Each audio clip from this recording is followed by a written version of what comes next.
Bonjour à toutes et à tous et bienvenue à Opter. Alors j'imagine votre déception de me voir tout seul cette semaine pour vous présenter cette émission. Effectivement, Sarah est restée à Nierne. Si vous avez suivi l'émission de la semaine dernière, vous aurez compris de quoi je parle. La semaine dernière, nous avons rencontré un producteur de fraises et je crois que Sarah a énormément envie de fraises en ce moment, si vous voyez ce que je veux dire. Donc cette semaine à Opter, c'est moi seul qui vous accueille. Je suis secondé par Émeric qui est derrière la caméra. Et à nous deux, nous allons essayer de vous faire un petit tour d'horizon de cette commune très accueillante. On va commencer par le parc de la Haute-Touche, qui est un lieu hautement touristique ici à Opter. Et nous irons voir Mike, un Gallois, qui s'est installé, qui a créé un gîte où il accueille des touristes de passage, et notamment des anglo-saxons. Et puis on ira aussi voir Patrick. Patrick qui est un baryton, qui a œuvré très longtemps à l'Opéra de Paris et qui donne des cours aujourd'hui de chant sur la commune d'Opter. Mais pour commencer, nous allons retrouver Sarah qui n'est pas loin, qui est quelque part en studio et qui a enregistré la carte postale de cette émission.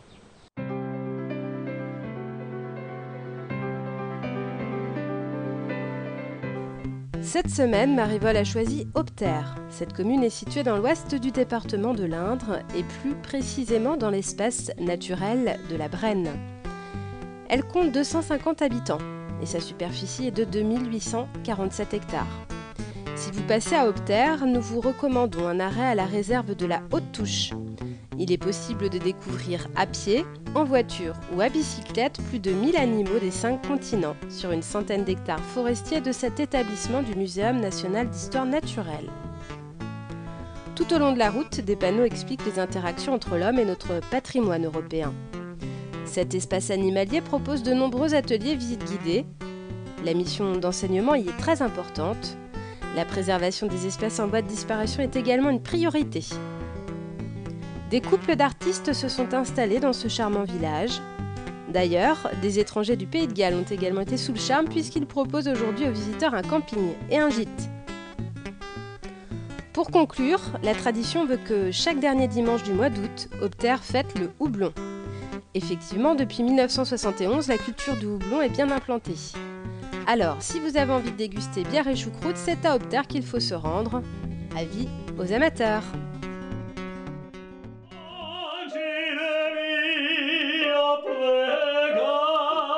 Ne pousse pas autant, ne pousse pas dans la poitrine, essaye de douceur.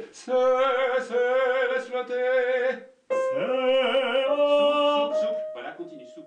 Bonjour Patrick Villet. Bonjour. Donc là, ce qu'on vient de voir, c'est ce que vous appelez communément la salle des tortures.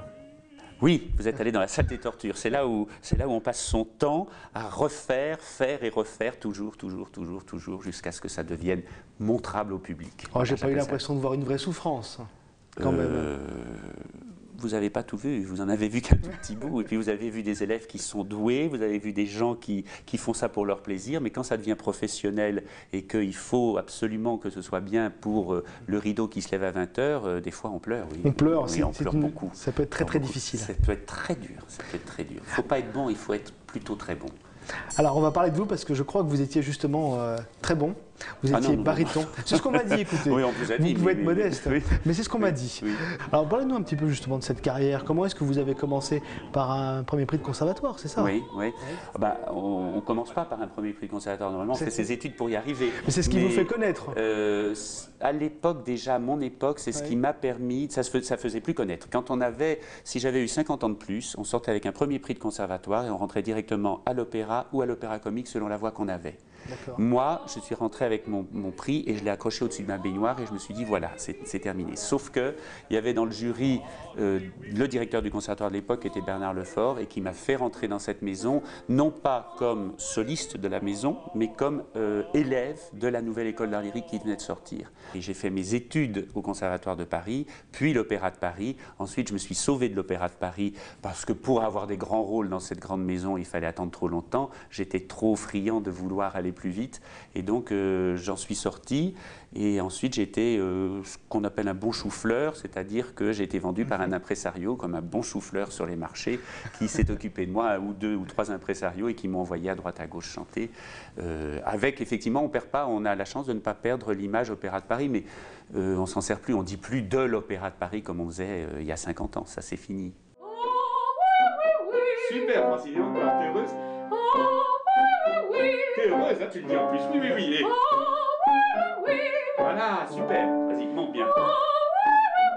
Essaye maintenant de faire le même sans mes mains pour voir comment tu peux te soulever. Oh oui.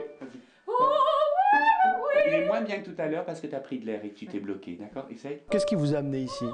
À Opter, Oui, à Opter. le fait de chercher une maison au calme, de pouvoir faire de la musique quand je voulais, et surtout de pouvoir essayer d'ouvrir les yeux sur la vie parce que je n'ai connu pendant 33 ans que le monde de l'art lyrique. Je ne sais rien faire d'autre et je ne connais rien d'autre. Quelle tristesse. Non, quelle richesse, quelle richesse. Parce que oui, non, mais en même temps, oui, non, mais je dis maintenant, je suis passé du côté des enseignants et je dis, mais c'est un sacerdoce. Il ne faut ne vivre que pour la musique, que par la musique, que pour la musique. Et voilà, c'est ce que j'ai fait. Il n'y avait pas de choix. Il y avait des auditions tout le temps pour tous les rôles. Il n'y a jamais tu as été bon ici, donc tu seras bon là. Non, on refait ses preuves devant le nouveau directeur, dans la nouvelle production, à chaque fois, et qui que l'on soit. À part Nathalie Dessay, dont je disais quelques mots tout à l'heure, où là, on se l'arrache. Mais elle, c'est un mouton à 5 pattes. Moi, je n'en ai que 4, donc il fallait faire avec 4 pattes. Voilà. Néanmoins, vous avez eu des très beaux rôles, j'imagine, à l'opéra. Oui, oui. Notamment celui d'avec Nathalie, où j'ai été son Nila Canta quand elle a démarré dans l'Acmé, donc ça, c'était magnifique.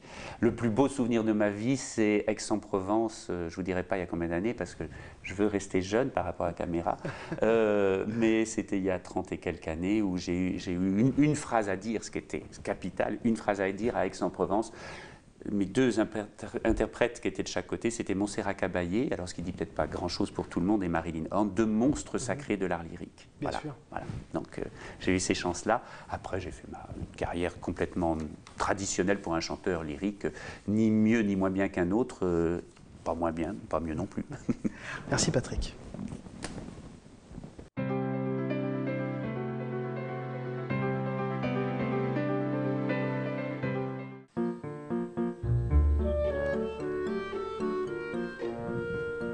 Patrick Roux, bonjour. Bonjour. Merci de nous accueillir ici dans le parc de la Haute-Touche.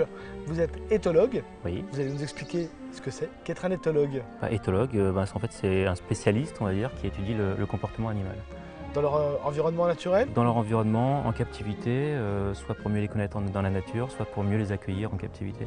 Alors ici à la Haute-Touche, est-ce qu'on peut dire que les animaux sont dans un environnement qui est proche de leur habitat naturel? Dans une grande partie, une majorité de nos espèces sont présentées dans les très grands enclos, dans un environnement effectivement naturel français, mais on a effectivement beaucoup d'espèces qui se considèrent un peu dans leur environnement semi-naturel, dans de grands enclos et avec beaucoup de végétation autour. Alors c'est un parc exceptionnel pour ça. C'est vrai que la plupart du temps, les gens sont habitués à voir les animaux malheureusement dans des zoos, dans des espaces assez petits. Ici, ils ont vraiment un espace pour chacun d'entre eux qui est supérieur à la moyenne des parcs en France, on peut le dire. Oui, tout à fait. On peut se le permettre aussi parce que la Haute-Touche, c'est aussi le plus vaste parc animalier de France avec 500 hectares. C'est assez rare d'avoir autant de superficie et donc on peut s'octroyer des enclos de 3-4 hectares pour certaines de nos espèces. Ici, on a la collection de cervidés la plus diversifiée d'Europe, voire même du monde. On a 24 espèces et sous-espèces de cervidés, dont certains des plus rares qui existent au monde. Et puis on a essayé, bien sûr, pour le plaisir des visiteurs et puis pour notre travail aussi sur la protection d'autres espèces, de diversifier ça sur les primates, les carnivores, d'autres ongulés qui ont besoin d'être étudiés et protégés. Alors nos téléspectateurs ne le voient pas forcément, mais là nous sommes dans l'enclos des cerfs. Oui, on est au milieu de l'enclos des cerfs des Lafes. Ils sont derrière nous, je ne sais pas si on peut bien les voir, mais c'est donc le cœur du parc de la Haute-Touche. C'est la grande spécificité. Voilà, oui. la grande spécificité, mais il y a bien d'autres espèces. Et on va aller voir en particulier tout de suite les dôles. Vous m'avez dit que vous étiez le seul parc en France. Le seul parc en France à avoir une meute de reproduction de dôles et un des rares parcs en Europe, voire dans le monde, à présenter ces chiens sauvages d'Asie. Oui.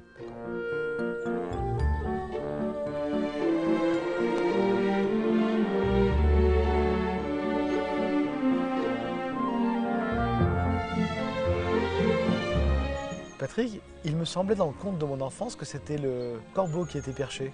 Oui, en France, oui. En Asie, c'est le dôle qui se perche, Voilà. vous pouvez le voir.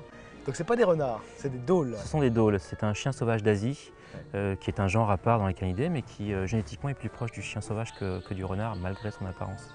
Alors vous en avez combien de spécimens ici? Là, on a 23 adultes et 4 jeunes. Donc c'est la plus grande meute de dôles d'Europe et je pense même du monde aujourd'hui en captivité.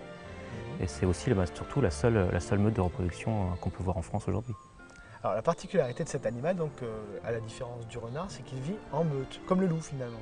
Comme le loup, en meute beaucoup plus importante que le loup, parce qu'on peut observer des meutes de 25 à 40 dôles dans la nature. Et puis une meute hiérarchisée comme celle du loup, mais un peu plus fluctuante, moins stable que chez les loups. Alors comment ça marche la hiérarchie chez les dôles? C'est très particulier je crois. Bah, chez les dôles, ça va être un peu à la base la même que le loup, hein. Un couple dominant qui a le droit de se reproduire tous les ans, une caste moyenne qui a le droit de devenir un petit peu dominante plus tard dans les années qui vont suivre, et puis une caste de dominés qui eux doivent obéir, puis une caste un peu particulière, celle des jeunes qui elle est fluctuante et gagnera sa place plus tard. Mais il semblerait que contrairement au loup, chez les dôles, il n'y a pas que le couple dominant qui a le droit de se reproduire, et que plusieurs femelles se reproduisent et élèvent leurs petits ensemble. Et que peut-il se passer pour une femelle qui franchirait l'autorité et l'interdiction? On a eu le cas, effectivement, et on l'observe aussi dans la nature, une femelle qui n'a pas le droit de se reproduire par rapport à sa place hiérarchique, mais qui le fait quand même, risque malheureusement alors, soit d'être chassée de la meute en liberté, soit de voir ses petits tués par les autres, parce qu'elle n'avait pas le droit de se reproduire.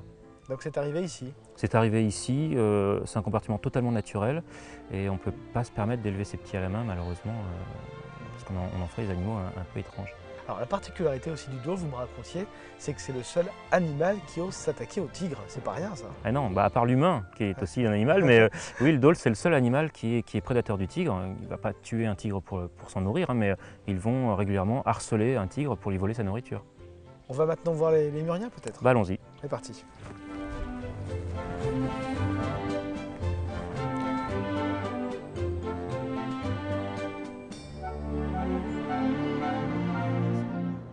Patrick Roux, nous voici donc à présent devant l'un des animaux les plus populaires du parc de la Haute-Touche.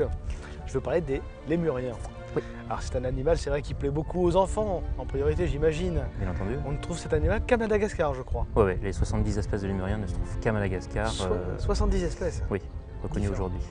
Et vous en avez combien d'espèces, vous? On a ici 6 espèces différentes ici à la Haute-Touche. Ouais. Alors celles qu'on voit ici, ce sont les makikata qui sont juste là. Hein. Alors les makikata qu'on trouve dans beaucoup de parcs animaliers, qui sont assez fréquents en parc animalier, même s'ils sont aussi rares dans la nature. Ouais. Mais on a aussi des lémures varis, lémures couronnées, lémures ventre roux qui eux sont beaucoup plus rares.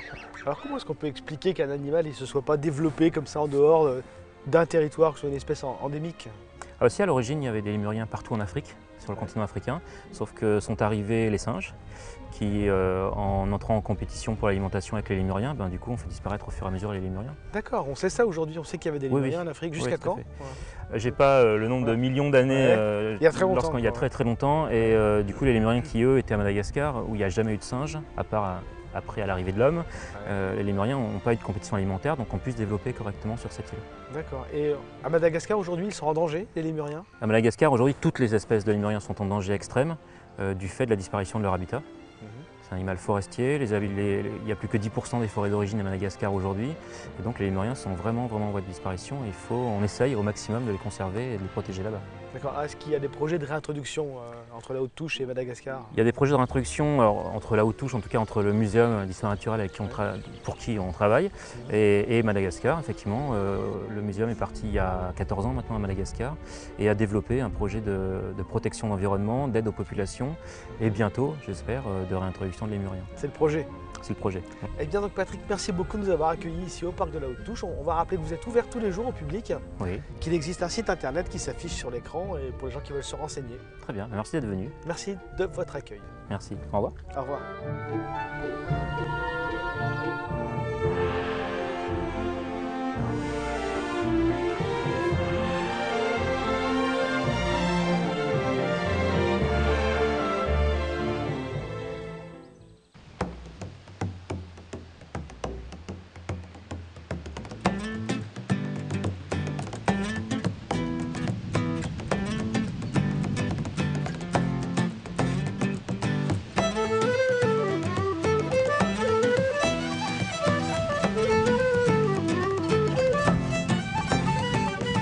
Et bien donc, comme vous venez de le voir au parc de la Haute-Touche, nous sommes dans une région plutôt touristique dans le sud de l'Indre. Et c'est pourquoi maintenant nous allons vous parler du camping qui est tenu par Mike. Bonjour Mike. Bonjour. Je crois que vous allez être obligé de parler en anglais. We have to speak in English. Oui, s'il vous plaît. On va traduire pour vous la conversation entre Mike et moi. Mike, vous êtes originaire du Pays de Galles. Qu'est-ce qui vous a poussé à vous installer à Haute-Terre? We used to caravan a lot in France. Depuis plusieurs années, ma femme et moi passions nos vacances en France en caravane et nous sommes tombés amoureux de ce pays. Nous avons alors recherché une opportunité pour ouvrir un camping et c'est ainsi que nous avons découvert ce magnifique endroit avec tout ce qu'il a à offrir, la Brenne, et tout le potentiel de la localité d'Opter.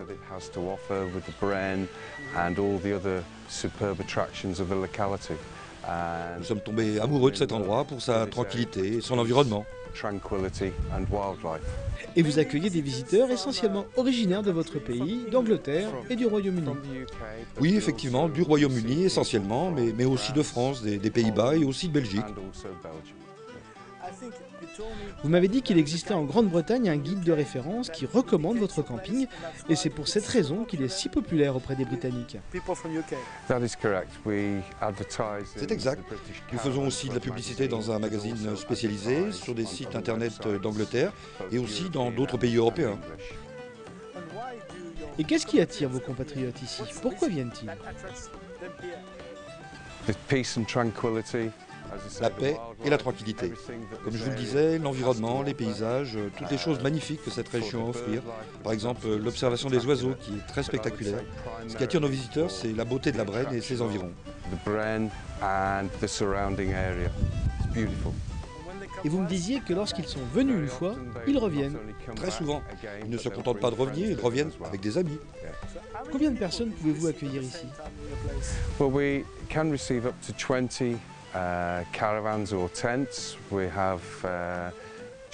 Nous avons 20 emplacements, dont 12 avec électricité, c'est peu.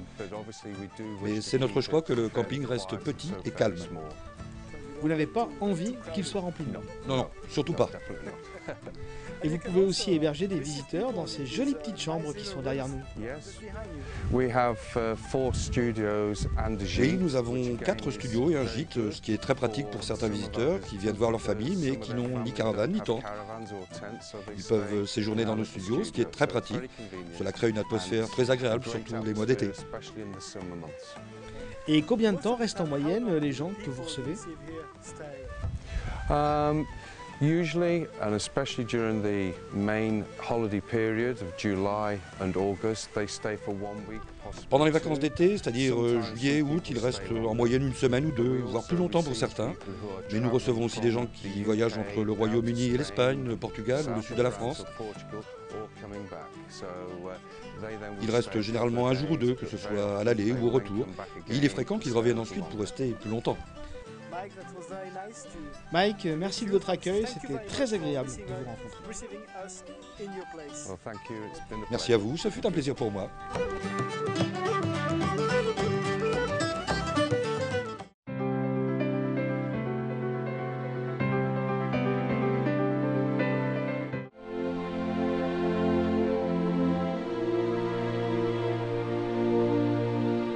C'est ma grosse angoisse quand on me demande quelle est la définition de mon travail. Je suis encore en train de la chercher. Ça fait 40 ans que je cherche la définition de mon travail. Pour prendre des termes assez classiques, je suis figuratif. Je suis, comment dire, intimiste d'une certaine façon. C'est-à-dire que je crée des scènes, je crée des situations de genre avec des personnages. On peut parler de néoclassicisme, mais j'ai été éduqué comme ça, mais le travail de la réalité me plaît beaucoup. Ce qui ne m'empêche pas d'aimer énormément tout ce qui est art conceptuel. J'ai travaillé avec Étienne Martin quand j'étais au Beaux-Arts de Paris, qui est quelqu'un de très grande ouverture d'esprit, et qui ne fait pas ces barrières, qui ne crée pas de frontières entre les genres. Donc moi je ne cherche pas à m'en faire, il se trouve que je suis un peu positionné comme un sculpteur figuratif, mais tout est figuration.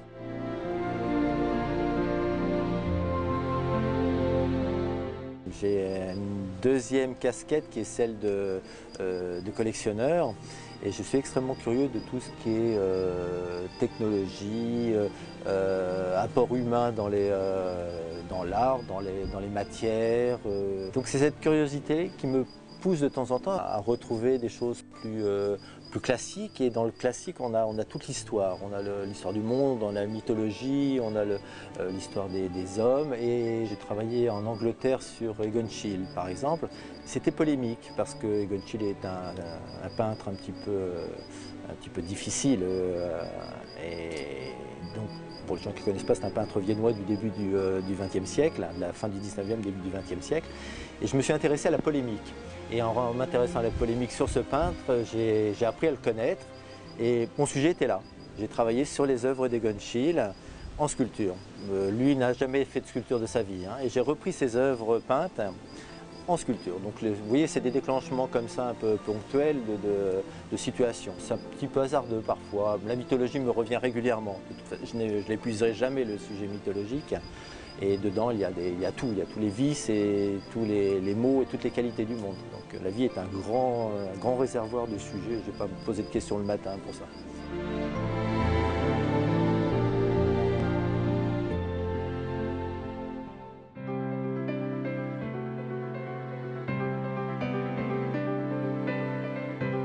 Jacques Proutot, bonjour. Eh bien moi, bonjour, et puis je vous remercie beaucoup d'avoir pensé à ma petite commune. Merci de nous accueillir donc sur la commune d'Opter, commune dont vous êtes le maire. Absolument. Alors on va commencer par parler de votre mandat, si vous le voulez bien. Depuis combien de temps êtes-vous maire d'Opter? Eh bien mes amis m'ont élu maire en 2008. Vos amis? Oui. Vos électeurs sont vos amis. C'est vrai que c'est une petite commune, il n'y a pas beaucoup d'habitants. Tout à fait. Tout le monde se connaît dans les petites communes. Nous sommes que 250 habitants et donc ce sont mes amis qui ont décidé. Alors parlez-nous un petit peu de votre mandat depuis que vous êtes élu maire. Qu'est-ce qui a changé? Quels sont les projets que vous avez réussi par exemple à mener à bout? Mais écoutez, je suis très fier de la commune qui s'est dotée quand même de l'assainissement et de l'opération Cœur du village. C'est depuis que nous sommes dans ce mandat, c'est quand même une chose extraordinaire, puisque nous avons quand même eu beaucoup d'aides. Sans les aides dans les communes, on ne peut pas le faire. Et là-dessus, je remercie beaucoup le Conseil général et la région Centre, parce que sans eux, ce n'était pas réalisable. Est-ce qu'il y a parmi les projets à venir, certains qui vous tiennent plus particulièrement à cœur? On a fait la première partie de l'assainissement. J'aimerais bien, avant la fin du mandat, finir la deuxième partie de l'assainissement. On a fait le choix de la station d'épuration avec des roseaux, qui est dans l'ancien petit stade d'Opter et qui plus tard, les municipalités futures, je ne sais pas ce qui se passera, peuvent toujours agrandir cette station d'épuration. Mais ça, dans notre mandat, là, en cours, si on arrive à faire la deuxième partie de l'assainissement, je serai complet. Alors quels sont les atouts de votre commune? C'est vrai qu'on est au cœur du parc régional de la Brenne, ça c'est un atout. Quels sont, selon vous, les atouts principaux de la commune qui font que vous allez encore aller plus de l'avant dans les années qui viennent? Opter est une petite commune entre Tours et Châteauroux à 1 heure d'intervalle et à 1 heure de Poitiers. Nous sommes très connus pour notre vie associative et nous sommes une commune d'accueil dynamique et populaire. Bon, l'accueil, je passe, le dynamisme, je viens de vous le dire, la popularité, c'est très important parce qu'à chaque fois qu'on organise quelque chose, et on a toujours du monde.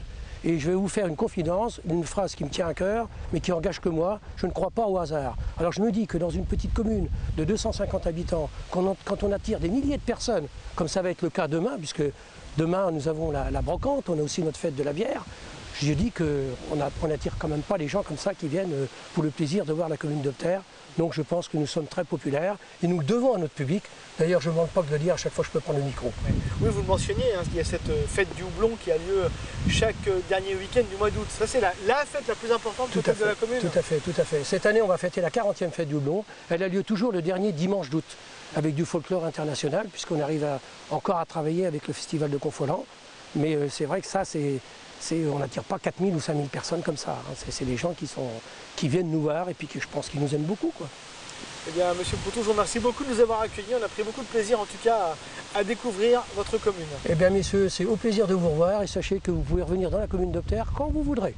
Eh bien, on va vous prendre au mot. Merci beaucoup, je vous en prie, merci. Et bien voilà, c'est la fin de cette émission à Opter. Je vous retrouve la semaine prochaine.